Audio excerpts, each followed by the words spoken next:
चतुरस्र कवीचो ह्यो सत्कार आणि तो माझ्या हस्ते झालो. म्हाका लय अभिमानाची गोष्ट असा. बाबा म्हणाले मालवणीचो कंठो, मालवणी भाषेतलो रत्न जरीच कंठो, रत्न जडीत कंठो, असो ह्यो आमचो हृदय पिंटो, तुमचो आमचो सगळ्याचो लाडको. तेजो परिचय मी काय कपाळ करून देतलंय. म्हाका तो परिचय करून द्यायला ती तेवढी ताकदच पोचायची नाही. असो ह्यो मोठो माणूस असा. तुम्ही त्याची एक कविता ऐकलं अशात तर बघा. मला एक ओळ अतिशय आवडता. प्रत्येक कार्यक्रमात मी सांगतोय आमची भांडी पिवतात, आमची भांडी पिवतात, ती कविता म्हण असं म्हणते मी. तर खरंच लोक सुशेगात जेवतात आणि आमची भांडी पिवतात. याच्यातून त्याच्यात त्यावेळची परिस्थिती तो सांगता. ह्याला प्रत्येक कविता जगलेली हा स्वतः आणि त्याच्यातून ते व्यक्त झालेले होते. म्हणजे आतून मुळातून लिहिलेले कविता असतात त्याचे सगळे. आता तो चतुरस्र कवी झालो. 4 भाषेत कविता लिहिता आणि अतिशय चांगलं कवी म्हणून आणि कुशल संघटक आणि सगळ्यांचा मित्र. ह्यो अद्याप शत्रू असा आहे का कोण शत्रू नाही, तो सगळ्यांचा मित्र असा. आणि ही उंची गाठण्यासाठी त्याला अतोनात कष्ट केलेले असत. अगदी बालपणापासून. बाबा लवकर गेले, आईने लय कष्ट अपार कष्ट करून त्याला लहानाचं मोठं केल्या आणि त्यामुळे त्याला त्याची जाणीव ठेवलेली असा. आई आज 90 वर्षाची असा आणि ह्यो त्या आईचो श्रावण बाळ असा. ह्यो आईचो श्रावण बाळ असा, ह्यो आईच्या बायकोचो सत्यवान असा, आपल्या मुलांचो तो अगदी आदर्श बाबा असा आणि महत्वाची गोष्ट म्हणजे अगदी प्रेमळ आजोबा सुद्धा असा तो. त्याच्या दाढीकडे बघून ठरवा तुम्ही किती प्रेमळ आजोबा असा तो. आणि असो ह्यो माणूस ज्याची उंची हिमालयासारखी असा. प्रत्येक क्षेत्रात त्यांना आपली छाप उमटवलेली असतात आणि अशा माणसाचा आज मी सत्कार केलाय. मी खरोखर कृतकृत्य झालंय आणि याच्या पुढचं परिचय बाबा करून देतलेच नाही मुलाखती दिसतच. पण मी एक गमतीदार गोष्ट तुमका सांगतोय. ह्यो भंडारी हायस्कूलचो विद्यार्थी आणि तुमका ऐकायला माहित असा डुकरे सर मुख्याध्यापक तेव्हाचे. ह्याची काय कर्तबगारी होती माका माहित नाही, पण डुकरे सरांनी काहीतरी ठरवलेलं आहे. म्हणजे हो मोठो झालो मी बघू शकत नाही असं त्यांना वाटलं असं. पण हो मोठो झालो आणि प्रत्येक क्षेत्रात तो जेव्हा गाजत राहिलो तेव्हा डुकरे सरांनी आपलं नाव बदलल्याने आणि राजूरकर सर करून घेतले. म्हणजे ते काय नाव बाजूक लावणार आहे असो माणूस असा. विनोदाचा भाग बाजू ठेवा, पण खरोखरच असा असामान्य व्यक्तिमत्व आमच्या बरोबर असा. ही आमची सगळ्यांची भाग्याची गोष्ट असा. इतक्या बोलून मी थांबतोय. धन्यवाद सुनंदा सरळ परिचय करून दिलं. महत्वाचा परिचय गौरव तेवढंच देतोय नको आता बस. मित्र हो, सगळ्यात अभिमानाची बाब हो सगळ्यात असा. पण आचऱ्याचं जावय असा ह्याच्या आधी जरा जोरदार काय. बऱ्याच वर्षापूर्वी ह्याच पोरग्या माका वया असा त्यांनी सांगितल्या आणि त्या पोरग्या गेला. माझ्या मते आचऱ्याचा पोरग्या ज्यावेळी घरात गेला त्यावेळी हो सगळं उदो आलो तर त्या पोरग्यासाठी सुद्धा जोरदार टाळी वाटतो. कसा काय बालपण लहानपणात कशी अवस्था म्हणजे मोठो आता पेंडुसर झाले पण बालपण कसा गेला. नमस्कार. मालवणीतून बोलणार म्हणजे कविता करणार नाही राहणार आणि बोलणार नाही राहणार. कधी कधी मालवणीचा ट्रॅक सोडले आठवण करा परत मालवणीवर येईल मी. तो काय बालपण माझी कथा सांग किंवा माझी स्टोरी सांगताना मनोरंजनाची तेवढी नाही असं पण खूप त्रासाची कष्टाची असतात. म्हणजे मध्ये मध्ये मागा भरा नका आठवण दुसरी काय नाही. जे माझे कविता झाले ते माझे प्रसंगामुळे त्या जो मी भोगले त्यामुळे. तर बालपण माझं अत्यंत गरिबीत गेला. माझी आई मालवणात गरीब मच्छीमार कुटुंबात जन्मली आणि तिचं लग्न फोंड्याघाट म्हणजे आपण जातो कोल्हापुरात कणकवलीच्या पुढे करोड नंतर फोंडा येतात. त्या फोंड्याघाटात गरीब शेतकरी कुटुंबात लग्न झाला. माझी बहीण 1-2 वर्ष माझ्यापेक्षा मोठी, त्याच्यापेक्षा आणखी 1-2 वर्ष मोठी बहीण. अशी असताना मी फक्त 6 महिन्याचा असताना माझे वडील वारले. की फक्त मी वडिलांचा काय बघलं त्यामुळे आईनंच माका सगळा लहानाचा मोठा केला. पण वडील वारल्यानंतर चुलते नातेवाईक वगैरे घर आणि जमीन वगैरे बळकावण्यासाठी आई खूप त्रास देऊ लागली. तरी आई 1-2 वर्ष तिथे आमचं काढलं पैसा आणि मग रात्रीच्या दगडावर मी घरावर मारून घेऊन त्यामुळे आई मग माझ्या आपल्या तिघांना काय घेऊन मालवणा घेऊन आपल्या भावाकडे. तर भाव कसो भाऊ काय काम दारूच्या दुधावर काम करी. त्या काय लहान त्याची 4 मुलं होती. किती लहान 4 मुलं. त्याच्यात झोपडी दुसऱ्याच्या येतात भाड्याच्या याच्यात झोपडीत तो राहावा. 10 बाय 12ची झोपडी असतात. त्याची 4 मुलं, तो त्याची मामाची बायको आणि आम्ही 1.5-2 वर्ष त्यांच्या घरात त्यांच्या राहिलो झोपडीत त्या. आम्ही 3 भावंड आणि माझी आई. नंतर दया येऊन एका चुलत मामाने माझ्या एक लहानशी झोपडी बांधून आमच्या जागा दिल्या आई, आणि काही 10 बाय 12ची झोपडी बांधून आम्ही 3 भावंड आणि आई राहायची. आई मोलमजुरी वगैरे करायची आणि मासे मार्केटात जाऊन सकाळीच माशाची टोपले वगैरे टाकायचे आणि नंतर हळूहळू मग ती मासे व्यापार विकूक लागले. पण आमचं बालपण खूप म्हणजे मला आठवतं की आई सकाळी बाहेर पडा, त्यामुळे बहीण माझी करून जमा ती पेज काय करून आम्हाला तसंच आम्ही शाळेत जायचे. जवळजवळ 7वी-8वी असतापर्यंत आम्ही म्हणजे चांगलं आम्हाला जेवण मिळालं नाही, आई आमची सकाळी जायची संध्याकाळी यायची. त्यामुळे बहीण माझी जी मोठी ती काय जमात तसा करायची. दुपारी भटराजला असताना 8वी-9वीत धावत घराकडे येताना पायात चप्पलही नसायचा, एकच ड्रेस असायचा. त्यामुळे मला आठवतं 8वी-9वीत असताना मला चुलत मामाने एक सायकल जुनी कोणची घेऊन दिली नाही, त्या काय एकच पॅडल होता आणि एका बाजून दांडी होती. पण ते दिवस रवणत नाही. खूप हे काढल्यानंतर पण मला मी अभ्यासाला खूप हुशार नाही होत आहे, पण वाचनाच्या मला तेव्हापासून आवड होती. त्यामुळे बालपण या खूप गरिबीत गेला, पण कसा जगा होया, प्रतिकार कसं करू होया आणि कसा वरती होया आणि आईबद्दलची श्रद्धा, आईबद्दलचा प्रेम, त्यामुळे मी म्हणतोय मग घरात नाही, आज घर सगळा घालत आहे. आम्ही भोगलेला असा की पाऊस पडलो की आमच्या झोपडीत पाणी यायचं, मग शेजारांची पण फळे टाकून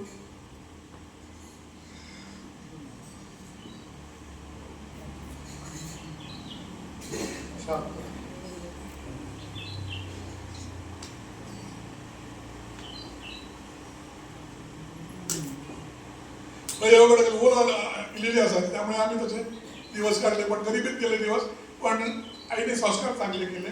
धन्यवाद. थोडेसे भावनाविष झाले म्हणून विचारतो. म्हणजे खरोखर आज महाराष्ट्रात नाही पण भारतात पिंटू सीफूडच्या गाड्या धावतात. त्या गाड्या या माणसाचा सगळं मोठा व्याप आहे. त्याच्याबद्दल ते अर्धा तास म्हणजे आज फक्त त्याची घ्यायची म्हणून मी घेतलंय. फार मोठा म्हणजे औषीबद्दल विचारूकच नको, पण या माणसात माध्यमिक शिक्षक झाला. दुसरा प्रश्न विचारतोय, माध्यमिक शिक्षक असे 2 शिक्षकांची नाव तुम्ही मला सांगा की ज्यांचे संस्कार तुमच्या मनावरती झाले. माध्यमिक शिक्षणात मी भंडारा स्कूलमध्ये झाला, भंडारा स्कूलात. आणि देवाची कृपा की आमचा गुरु ज्ञानेश देऊळकर सारखे गुरु आणि रवींद्र वराडकर सारखे गुरु आमचा मिळाले. त्यांनी आमचे खूप चांगले संस्कार केले. त्यामुळे मराठीची आवड असा किंवा वाचनाची आवड त्यांच्यामुळे मागा लागली. आणि त्याचवेळी 9वीत असताना मी भंडारा हायस्कूलमध्ये 9वीत असताना त्यावेळी अंक निघायचो शलाका म्हणतो भंडारा हायस्कूलचं वार्षिक. त्याच्यामध्ये शिक्षक, विद्यार्थी, कविता, लेख, कथा वगैरे लिहायची. 9वीत असताना माझी माय म्हणून माझी कविता चुका शलाकात छापून दिली. माझी माय कविता छापून दिली आणि तेव्हापासून मला कविता लिहायची आवड निर्माण झाली. परत सांगतो, अभ्यासात अजिबात हुशार नाही होतं, एकदम मठ्ठ विद्यार्थी, पण कवितेची वाचनाची मला एवढी आवड लागली. आणि भंडारा हायस्कूलमध्ये कांद्याकडे चाला पुढे ते सर काही साधना ग्रंथालय म्हणून एक होतं ग्रंथालय. मग आजही आठवतं तेव्हा मी एवढा वाचन केलं, एवढं तेव्हा आजच्यासाठी अंक वगैरे बराबर येत नाही. छोट्या वाचनालयाला मला सांगितलं मी पिंटो तुमची आता पुस्तकं संपली वाचून सगळी माझ्या ग्रंथालयातली, एवढा मी वाचन केलं. त्यामुळे माझे त्यावेळी कविता लिहिले गेले. आज धंद्यामुळे मोठ्या धंद्याच्या व्यापामुळे वाचन कमी झाला, कवितेचा स्पीड कमी झाला. आता मग हिंदीचं कविता करून घेऊ, कविता सगळं करून 2-2.5 वर्ष लागली. त्यामुळे वाचन थांबल्यामुळे तर थांबला. पण आता एक सुदैवान मुलगी आता मोठे झाले, बऱ्यापैकी धंदो सांभाळतात, मोठं केल्याने धंदो माका वेळ मिळतात. त्यामुळे परत कवितेकडे वेळ देत मिळतात. आणि त्यावेळी आठवण आठवली, त्यावेळी आपण नवीन पुस्तकं कधीच आम्ही आयुष्यात घेतली नाही. आम्ही जुनी पुस्तकात घेतली, जुने वये शिवाने वापरले, पण तिथं सार्थक झाल्यासारखे आठवतात. शालेय शिक्षणात चांगले गुरु मिळाले, आदर्श. शेवटी शालेय शिक्षणच महत्वाचं असतं. मी माध्यमिक या माणसात कॉलेज नाही मिळालं, मला मिळालं असेल तर विचारीन. पण आज विद्यापीठात त्याची परीक्षा सगळे विद्यापीठात त्याचे मारवणीचे लागले. हे का म्हणतात असतं. आईची आठवण सांगताना रुजली पिंटो भाऊक झाले, रडले. फार मोठं म्हणतो सर. अगदी मधु मंगेश कर्णिक पासून मधु मंगेश कर्णिकची तारकर्ली कादंबरीच थंयच लिहिलेली आहे. जयंत साळगावकर असू दे, मधु मंगेश, महाराष्ट्राची मोठी व्यक्तिमत्व अक्षरशः कवेत घेतलेलो माणूस असा. बघा मधुबाईंचं आणि जयंतराव साळगावकरांचं तुमच्याबद्दल दोन अनुभव सांगा म्हणजे बरेच असत, पण आता आठल्यामुळे दोघांचीच सांगा, बाईंची आणि मधुबाई हे आमका लहानपणापासून ओळखतात. तर मी तुमका म्हटल्याप्रमाणे आमची आई कणकवली, गरुड, गोंडा असे मासे घेऊन जायचे. नंतर नंतर मोलमजुरी तर सोडलं नाही आणि मासे 1-2 टोपले मासे असे घेऊन जावं लागले एसटीत. आणि पुण्यात गावात माहिती होतं सगळ्यांना की गरीब विधवा बाई असा, प्रामाणिक असा, 3 मुला पाठी घेत. त्यामुळे आईकडचे मासे लोक पहिल्यांदा घ्यायचे, त्यातल्या तर सहानुभूती जायची. आणि आई जाताना करोडात सुद्धा मासे द्यायची आणि पुढे जायचे. करोडात मधुबाई आलेले असायचे आणि मधुबाईला मासे भयंकर आवडतात. त्यामुळे मधुबाई माशाला द्यायचे आणि आईला मधुबाई पहिल्यापासून ओळखतात की त्यांना सुद्धा माहिती होतं आईची सगळी परिस्थिती, आमची सगळी परिस्थिती. आजही मालवणला गेलो, करोडला गेलो, कुठेही मधुबाई भेटली की आईची चौकशी करतात, आईबद्दल विचारतात. मालवणला आलं की न चुकता आमच्या घरी येऊन जातात, चहा पाणी करतात. आईला सांगतात तुला माहिती आहे का तुझं मुलगो मुंबईपासून बँगलोरपर्यंत फेमस झालो, एवढं मोठं कवी झालो. आईला कळलं का बाहेरचं कळत नाही, पण मधुबाई सांगतात म्हणजे काहीतरी झालो. एवढं तरी त्यांना माहिती आहे, मधुबाई सांगतात माझ्या मुलाचं एवढं मोठं माणूस. तर आई आलं की मालवणला घरी येतात, प्रत्येक वेळी माझ्याकडे बसतात, चहा पाणी करतात. तारकर्ली कादंबरी जी त्यांनी लिहिली त्यांच्यावर मला त्यांचा सहवास लागला. त्यांना मी आणि त्यांना रूप घेऊन तारकर्ली, तर ते म्हणाले होते की मी तारकर्ली कादंबरी त्याला मला समुद्र दिसला पाहिजे, समुद्राच्या किनारी मला रूप पाहिजे. म्हणून त्याप्रमाणे मी तारकर्लीला त्यांना खोली घेतली होती. त्याच्यावर मीही राहायचो थोडा. आणि तारकर्ली कादंबरीमध्ये माझ्या आईचं वर्णन आहे, आठवण करतो असा कचरा होता बघितला तर. सभा जाग्यावर आणलेल्या लोकांसाठी टाळी वाजवा. मधुबाईंची इच्छा होती की मी कादंबरी जेव्हा लिहितो तेव्हा मला समुद्र किनारी तारकर्लीवर लिहूच्या, तारकर्ली लोकांचा सहवास लाभावा म्हणून त्यांच्यासाठी मी तारकर्लीत खोली घेतलेलं आहे. त्याच्यावर मी त्यांच्यावर नाश्ता वगैरे असायचो. ते म्हणायचे मला कोणाला जास्त भेटाक सांगा नको, मी इलय म्हणून कोणाला सांगू नको, कारण मला लिहूचा असा लिहिल्यानंतर मी सगळ्यांना भेटा. तारकर्ली कादंबरी त्यांचे थांबान 4-5 दिवस थांबान त्याचं लिहिले आणि त्यावेळी मी त्यांच्यावर होता. आणि तारकर्ली कादंबरीमध्ये माझ्या आईचा सुद्धा वर्णन असता. मी गाडीगत माश्या कशी येतात, मासे घेता, प्रामाणिकपणा कष्टावर, त्याच्यामध्ये बरंच तारकर्ली यामध्ये उल्लेख असता. त्यामुळे मधुबाईंची ओळख पहिल्यापासून होती आणि मधुबाई आजही आमच्याकडे लेखा येतात. दुसरे साळगावकर, ज्योतिर्भास्कर जयंतराव साळगावकर, काल निर्णय का. मी 2च माणसांना सांगितलंय आता मर्यादित वेळात. महाराष्ट्राच्या 50 माणसांच्या काळजात गेलेलो माणूस आहे साळगावकर. आतापर्यंत मालवणात 2च सगळं सर्वपक्षीय किंवा जिल्हास्तरीय कार्यक्रम झाले, 2च.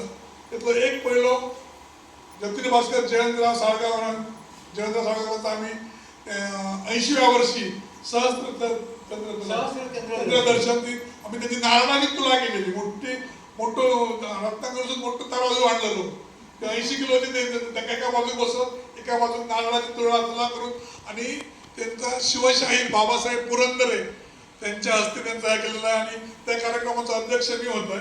मालवणात एकदा मी 2दा बघितले, मालवणात कोरेरकर नाट्यगृहात जागा नाही होती बसा, बाहेर पडवे बाहेर खुर्च्या लावायचे लागलेले. त्यावेळी त्यावेळी मी ज्योतिर्भास्कर कविता केलंय. ती कविता वाचल्यानंतर मुलगो इलो आणि मिठी मारून मला रडाक लागलो स्टेजवर त्यांचं मुलगो. आणि ती कविता आजही त्यांच्या घरात फ्रेम करून लावलेली असतात. दुसरा कार्यक्रम आमचे डॉक्टर दिघे, सुभाष दिघे डॉक्टर, त्यांचं पुरा जिल्ह्याच्या वतीने नागरी सत्कार गेलो वरंकर नाट्यगृह. तेव्हा सुद्धा नाट्यगृह फुल भरलेला, जागा नाही होती बसा. त्याही कार्यक्रमाचा अध्यक्ष मीच होतोय. त्यावेळी सुद्धा मी त्यांच्यावर जी कविता केलंय ती एवढी लोकांना आवडली, ती सुद्धा त्यांना आवडली, ती सुद्धा त्यांच्या घरात असा दिघे. त्यामुळे कविता करूची मला देवामध्ये शक्ती दिल्या जाते किंवा ही मालवणीची महत्त्व असा. त्यामुळे बऱ्याच वेळेस असे लोकांचे परिचय होऊन त्यांच्या वावराची सवय झाली. पण या सगळा फक्त म्हाका मी मालवणी कविता हा, या सगळ्या मालवणी कवितेंतला हा, एका म्हाका थोडं टेन्शन कमी करण्यासाठी विचारता तुमच्या कवितेचा शालग्या येता ना शालग्या आणि म्हणतात की असा यात तरी शालग्या भया ते शालग्या कधी भेटलेला का तुमच्या शालग्या अशी खूप भेटली पण आईची भीती आणि धाक इतकं होतो आईची धाक आणि भीती इतकी होते पण त्या दृष्टीने पुढे पण पिंटू त्या शालग्या जरा सादर कर आणि सांगा हे का प्रत्येकाच्या बायको असं नाही प्रत्येकाकडे यात तरी शालग्या बाय त्याच्याशिवाय तुम्ही हसत आणि हसताना ते फोटो काढले बाबा ह्याच्यात हे बघा त्याच्यातून पिंटो समजातो नाही किंवा आमची नवीन माणसं ह्या कवितेतून तुमका रुजारिओ पिंटो समजा शालग्या शालग्या म्हणजे शालिनी शालिनी आपण मालवणात शालग्या म्हणतो बरोबर ना शालिनी शालग्या बायलेचा कौतुक केल्यार औषध घेता राहा बायलेचा कौतुक केल्यार औषध घेता राहा आयक बरा म्हटल्यार बायलेची नुसतीच आग आयक बरा म्हटल्यार बायलेची नुसतीच आग दोघांक काय खुश कसो ठेव दोघांक काय खुश कसो ठेव पगार कोणाच्या हातात ठेव दोघांक काय खुश कसो ठेव पगार कोणाच्या हातात ठेव हाऊस म्हणता तरास काढून तुका इतको केलंय मोठो हाऊस म्हणता तरास काढून तुका इतको केलंय मोठो बायलेची थोडी ऊब मिळतास असं कसं झालंस खोटो बायलेची थोडी ऊब मिळतास असं कसं झालंस खोटो पाय आपटीत बाहेर म्हणता पाय आपटीत बाहेर म्हणता आवशीचो पदर धरूचो तर तू माका काय काय आणलं पाय आपटीत बाहेर म्हणता आवशीचो पदर धरूचो तर तू माका काय काय आणलंस दोन पोरा पदराक बांधून लयच मोठा नाव काढलंस दोन पोरा पदराक बांधून लयच मोठा नाव काढलंस इकडे आड तिकडे वीर कोणच माघार घेईना इकडे आड तिकडे वीर कोणच माघार घेईना मागे इतकी थंडी पडान सुद्धा बायको जवळ येईल इकडे आड तिकडे वीर कोणच माघार घेईना मागे इतकी थंडी पडान सुद्धा बायको जवळ येईना लयच अंगाबाहेर गेला तेव्हा एक आयडिया केलंय लयच अंगाबाहेर गेला तेव्हा एक आयडिया केलंय शालग्याकडे जातलंय म्हणा सुरसुरा सुटून दिलं लयच अंगाबाहेर गेला तेव्हा एक आयडिया केलंय शालग्याकडे जातलंय म्हणा सुरसुरा सोडून दिलंय काही कशी जादू झाली सोमतीच दोघं एक झाली आता दोघा दिसभर पडतात पाया म्हणा म्हणा गावात एक शालग्या व्हाया गावात एक शालग्या व्हाया गावात एक शालग्या व्हाया म्हणा गावात एक शालग्या व्हाया ह्याच्यात हो माणूस समजतो म्हणजे ह्या ह्याच्यातून नाही असतं पिक्चर असून कधी ड्रिंक आणि ह्याचा संबंध नाही शाळा एकदम वेगळंच माणूस असं हे तुमका आज म्हाका सांगायसारखें वाटतं की आज भीत लागतली एक प्रसन्न येवचा नाही आमचा पुण्यात तेका कळला मी मुलाखत घेतले मालवणी मी खेका रिझर्वेशन केलं तर म्हाका सांगल्याच काय का तुमकां म्हणून बाबान तुम्ही म्हाका गणित शिकवताना कायच कळणार नाही म्हणून सांगात आणि माझ्या रागवास तेव्हा मी रडत आणि पिंटोंची कविता मी ऐकलं कायच कळणार नाही तेव्हा मी हसाक लागले आणि म्हाका हसवणाऱ्या कवीची तुम्ही मुलाखत घेतलास शिटी मारू नको हसवणाऱ्या कवीची मुलाखत घेतलास म्हणून मी इलय दोनच शब्द कायच कळणार नाही हे जो चौथीच असताना तो मी गणित शिकवताना तो कायच कळणार नाही आणि पिंटोंचा कायच कळणार नाही त्या करता पिंटोंचा कायच कळणार नाही आवडला तर जरा कायच कळणार नाही ह्या मुलाखतीत तो तर कायच कळणार नाही ही कविता हो देते जरा काढ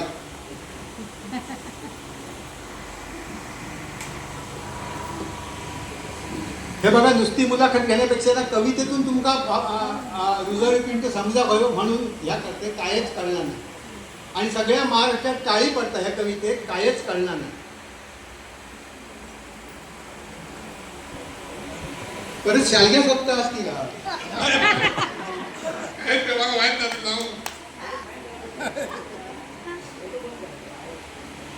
एवढं खूप आता